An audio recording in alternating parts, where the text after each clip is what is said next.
been suffering in this cold for how many hours now? Why? Because this is nothing compared to what they're going through back home.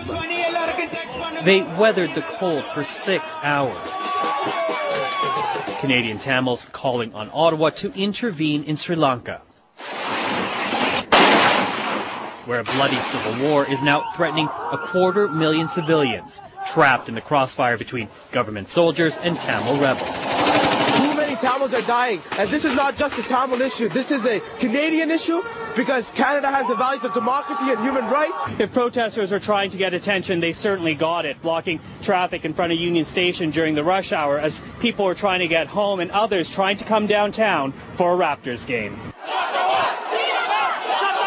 This shot from our Eyes camera shows just how big the protest got on Front Street.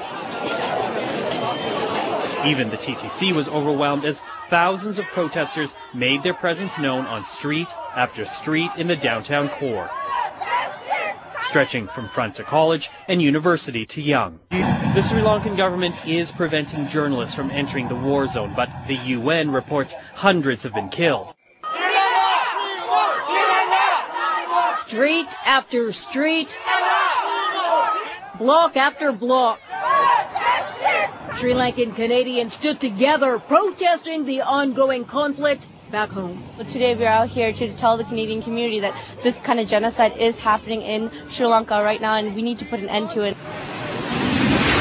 Starting at noon, they lined up from Union Station along University all the way to Queen's Park and north from Union on Yonge Street to College. They are calling for the Sri Lankan government to halt its attack aimed at rooting out Tamil rebels in the country's south. It's an attack that has stranded civilians. My family lives there, so therefore when we talk to them, we know exactly what's going on. It's just barbaric. Dead bodies are everywhere, and they just can't walk anymore. One of the problems is that journalists are not allowed into the conflict zone in Sri Lanka. That makes it hard to get information out. Here's what we do know. Hundreds of civilians have died there this week, but exactly how many is not clear. We also know as many as 250,000 civilians still remain in an area being targeted by the Sri Lankan Army.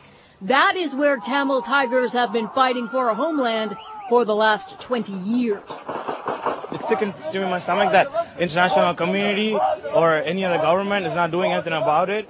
Sri Lankan Canadians say they are going to keep protesting until civilians are out of danger in their homeland.